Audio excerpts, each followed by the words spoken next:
going on, everybody? Welcome to Party on Broader. NFL draft coverage continues, and I've got the best of the best, especially at the quarterback position when it comes to breaking it down. He is Mark Schofield of SB Nation. Give him a follow on Twitter at Mark Schofield. What's good, Mark? What's going on, Crocky? It is great to be here.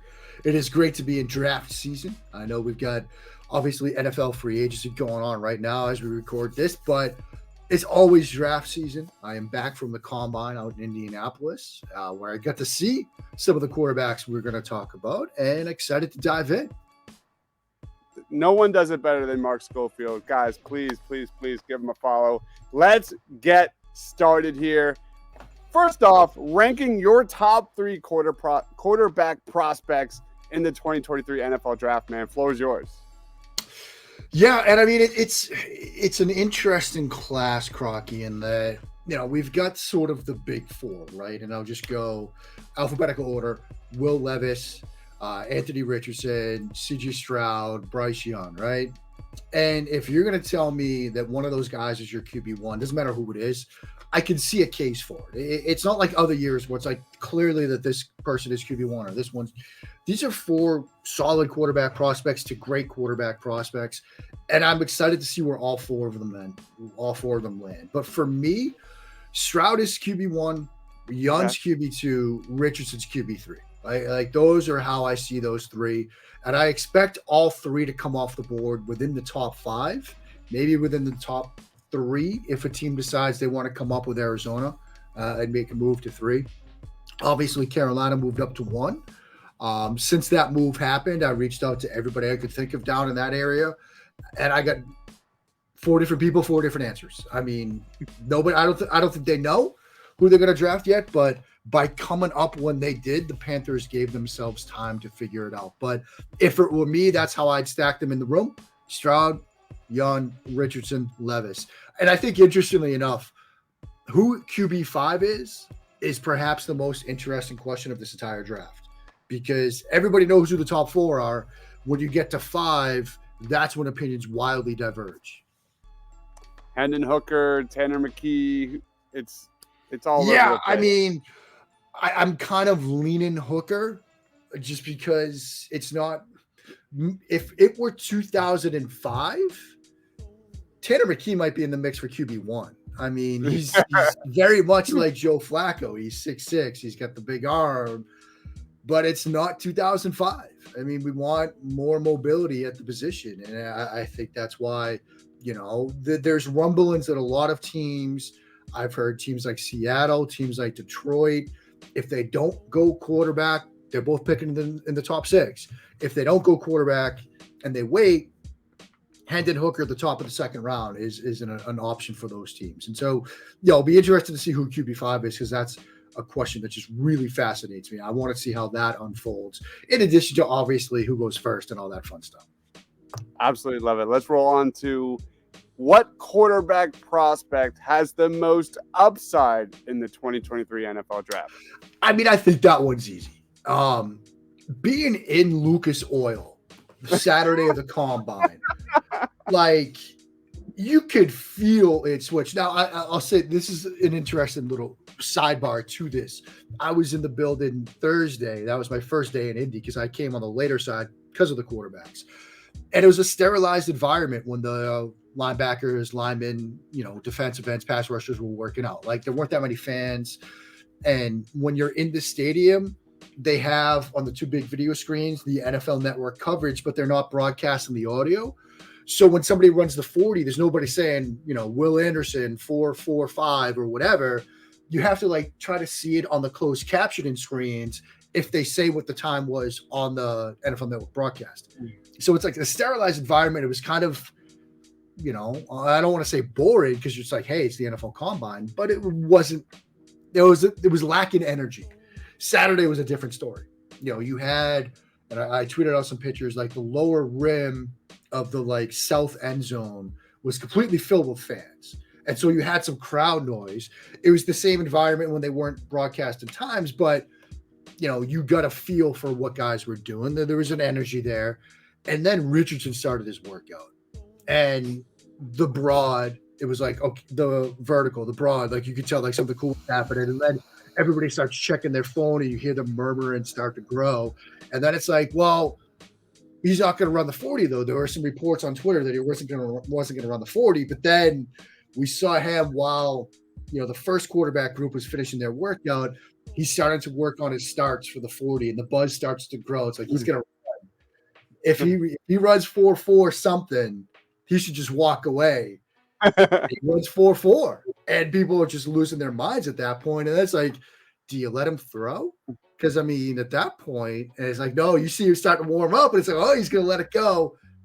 And, yeah, you could see the ball pop out of his hand. You could see, even when he was just warming up, you could see the velocity on throws. And it got to the point where each quarterback during the throwing session with the receivers, you get 3 throws on each route.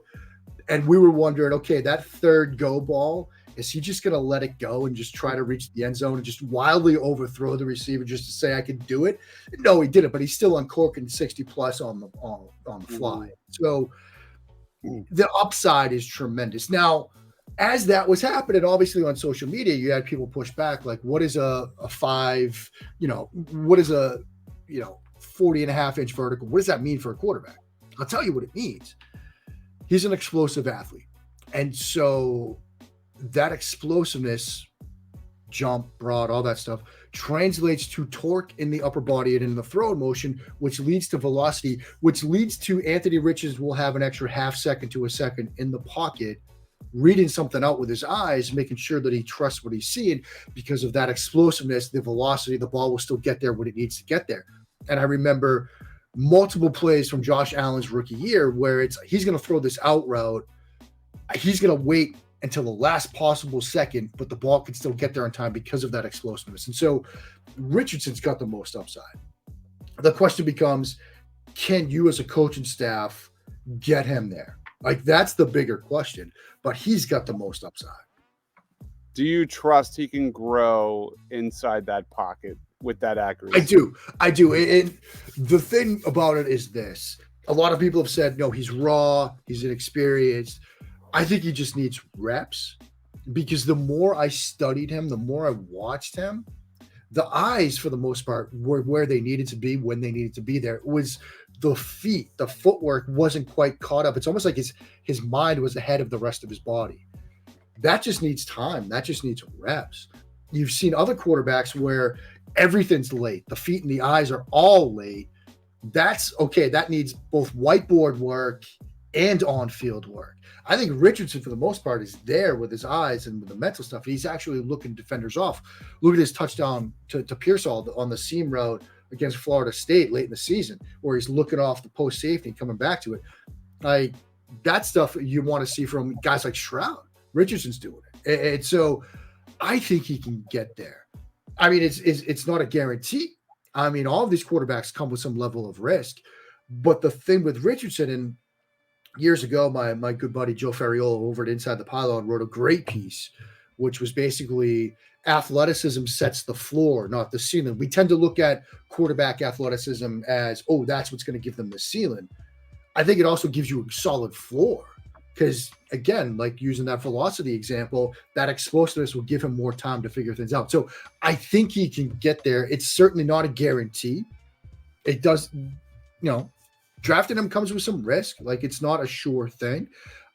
Ben Solak, who I was sitting near during that Saturday session, he made a great point as we were also talking that if I'm a general manager that, is pretty safe and secure in my his or her, job responsibilities, and I'm a scout who's pretty safe, Richardson, take the shot, take the big swing. If I'm feeling a little bit like I got to get it right or I could get fired, CJ Stroud is probably the safer pick. Like, there's probably a smoother path for him to get to where he needs to be a good NFL quarterback for Stroud. Richardson's going to take a little bit of work, but if you've got job security, then take that swing. Love it, love it, love it. Let's roll on to our next question, and that is, which quarterback prospect is the most underrated in the 2023 NFL draft? I mean, is it wrong if I say Stroud? He's my QB1. I get that. But he's just flown under the radar so much in this draft cycle. And, even in Indianapolis, it was all Richardson's explosiveness, his athleticism. Levis had a couple of nice throws during his throwing session. He got to throw during the first throwing session with guys like Stetson Bennett and Max Duggan, and Levis looked really good. Let's put it that way. Bryce Young checked the boxes, height and weight. Like, that's all he did. Step on the scale, but he hit 5'10" and an eighth, 204. Boxes checked. Like, general managers will say, okay, he's an outlier, but he's not the historical outlier at the position. And Stroud's just kind of going along. It's so rhythmic. It's almost musical. The cadence to his drops, to his setups, to his throws. Like, he's a ball placement specialist. He told us that Friday. He showed it on Saturday. Obviously, a huge question mark with him was the athleticism, right? But then he answered that question to Georgia. And I thought what he said about it Friday, and when he spoke with us about my youth football coach said I had to play from the pocket. I had to learn to play from the pocket. I had to be a pocket passer. My high school coach said, most important thing you can do is put the ball where it needs to be. If I hit the wrong shoulder on a swim route, I had to do push-ups on the spot. I mean, he talked about how my job is to get guys like Marvin Harrison Jr. and JSN the football. If they're open and I don't throw it to them, I'm going to hear about it. Like, should I have run more? Yeah. I think I read enough. I probably should have run more. I kind of regret not doing it since I'm getting all these questions about it. But if you look through my film, there are big third down runs. There are big fourth down runs. And he showed some athleticism on film, not just in that Georgia game. And so I think, interesting enough, even though he's my QB1, he's still kind of underrated, given all the buzz and excitement about what Young can do, who's obviously certainly talented, and what Richardson did at the combine and what some of these other guys can do. Stroud's kind of gone under the radar, even though he might go first overall. Yeah. I think all the answers were, or all the questions were answered in that Peach Bowl against Georgia when, including me, I've been making several videos on these guys, and it came down to, can he make throws outside of the pocket, accurate throws under pressure? Man, he just completely. Yeah. I mean, it was the perfect way for him to end his career, short of a national title, right? Like, to have that performance in that moment and put them basically in position to win that game against that defense on that night, it's quite the way to end it. Yeah. Not the best night for Keely Ringo. But let's roll on to our last question of the show. Name a day 3 prospect, quarterback prospect that's not being talked about enough, Mark. DTR. Dorian Thompson. No, you steal that. You. Yeah. For a lot of the reasons that we talk about Richardson, like I've seen the idea advance that Seattle, if they don't draft a QB at 5 and they want to go the developmental route, DTR. Explosive athlete, certainly dynamic as a playmaker. Did some things in that Chip Kelly offense that I thought were pretty advanced. Obviously, look, Chip Kelly made things fairly easy on him at times with some half-field concepts, some mirrored concepts, and things like that. But I just think, look, like you watch him against Colorado and is like reading concepts out, like gets his eyes, full field reads, like left to right, throws well on the move. He's got some really good examples of time and rhythm and anticipation throws. Yes, there's sometimes on more simplified concepts, but he's reading them out well, getting the ball out on time and rhythm, which is something that I'm huge on. Adapts really well to blitzes. In that Colorado game, they hit him with a 0 blitz, read it perfectly, gets to the post route with nobody in the middle of the field for a touchdown. He had an anticipation throw against Arizona State where they spun the safeties at the snap, and he read it out perfectly. If you're going to take that sort of developmental upside project type quarterback, that's the guy. Absolutely love his fit in Philadelphia. If he's there, yeah. Yeah. I mean, in Philly, like now with Gardner on his way out of town, you want to take that developmental upside project guy on day 3, be the quarterback factory you say you're going to be. He's the guy. He'd be fantastic there. Yeah, I absolutely agree. Can I throw one your way? I just want to get a quick reaction to this because he's already legendary status when it comes to Georgia and college football. But Stetson Bennett had a day at the combine. He was an undrafted free agent on my end, but he really lit it up, man. He had a 4.67 40-yard dash. He clocked in when it comes to the fastest pass drill right there with Will Levis, 59 miles per hour. he had a cannon in many of the drills. And Yeah. I thought he showed that he's a day 3 guy. Any quick thoughts on Stetson Bennett? Yeah, I mean, Bennett's interesting. What I think was most fascinating, I've always wondered, and this was another cool thing to see, like the MPH, the velocity test that comes out. I was wondering how they did it. I got to see how they did it because it was right in front of me. Basically, what they do, they just have, coaches, scouts, whatever, like on the back line of the end zone, there at like the 5-yard line, holding pads. And you make one throw to the left, one throw to the right, and then you've got a big pad, and you just like uncork it. It's this huge pad, and they're just like, just hit the thing. We don't care if it's like low, high, just throw it as hard as you can. So I finally got to see how they do that velocity test. And it is what it is. It's a sterilized perfect throw and things like that. But I think it's a data point and it's worth something. With Bennett, I thought studying him on film that he had a little bit more velocity than people were giving him credit for. He was at a willingness to throw over the middle that a lot of quarterbacks aren't willing to do because that's where a lot of defenders are. And he's not the tallest quarterback, but the fact he's able to make those reads and throws, I thought was impressive. Now, obviously that Georgia offense, they didn't ask him to do a lot, but when they asked him to do some things, he was able to handle those well. And I think, look, it's a top heavy quarterback class. Like the 4 guys at the top, Hooker, McKee, and then it really starts to thin out. He's going to get drafted at some point on day 3, probably round 6, round 7, but he's going to get drafted. I thought he helped himself well with the athleticism he showed, the 40 that he ran.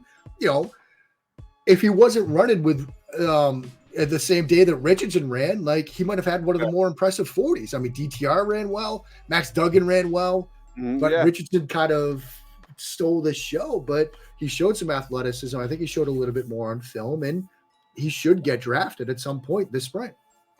All right, last question here. I'm gonna make you say it. In 5 years, the best quarterback out of the 2023 draft is the quarterback that gets drafted by Carolina. Okay. And I know that's kind of a way of copping out a little bit, but I'm so impressed with what they've put around the quarterback position. Before they came up and they were sitting at 9, I would go on shows and people would say, who's your top quarterback? And it's like, oh, Stroud. Like, who are you most excited about? Oh, Richardson. Is Bryce Young good? Yeah, absolutely. Who's your QB4? Will Levis.